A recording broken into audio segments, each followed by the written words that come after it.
देखने वाले तमाम व्यूअर्स को मेरी तरफ से अस्सलाम वालेकुम। अगर आप हमारे चैनल पर नए हैं तो काइंडली चैनल को लाइक, सब्सक्राइब और बेल आइकन के बटन को दबाना हरगिज़ ना भूलें।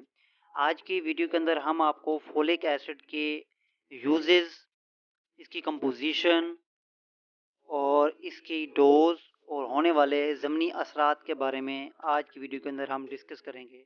सबसे सबसे पहले हम इसकी कंपोजिशन के बारे में डिस्कस करते हैं कि फोलिक एसिड के अंदर क्या क्या चीज़ होती है। इसके अंदर विटामिन बी होता है जो कि पैदाइशी नकाइस को रोकने और मजमूई सेहत को सहारा देने के लिए इस्तेमाल होता है, और फोलिक एसिड जो कि सेल की नशोनुमा करता है।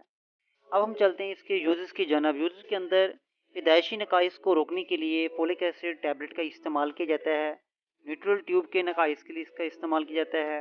न्यूट्रल ट्यूब के अंदर कोई ख़राबियाँ पैदा हो गई हों तब भी इसका इस्तेमाल किया जाता है। अस्पाइना बाइफा बीमारी को ख़त्म करने के लिए इसका इस्तेमाल किया जाता है।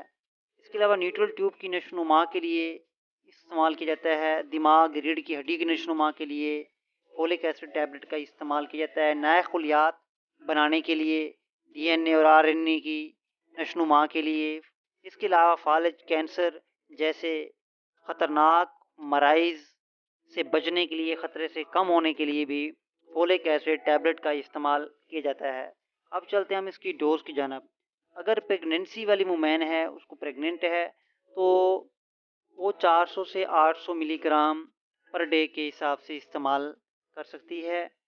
इसके अलावा अगर विदाउट प्रेग्नेंट है तो वो 400 मिलीग्राम ही बेहतर है। मज़ीद तो बेहतर तो यही है कि डॉक्टर के मशवरे से ही इस्तेमाल करें। अब हम चलते हैं इसके मुज़र असरात।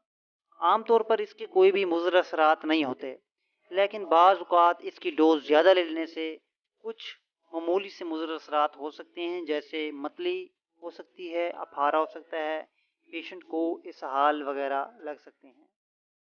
उम्मीद करते हैं आपको हमारी ये वीडियो अच्छी लगी हो। वीडियो अच्छी लगी हो तो चैनल को लाइक, सब्सक्राइब और बेल आइकन के बटन को दबाना हरगिज़ ना भूलें। मिलते हैं आपसे नेक्स्ट वीडियो में, तब तक के लिए इजाज़त दीजिए। अल्लाह हाफ़िज़।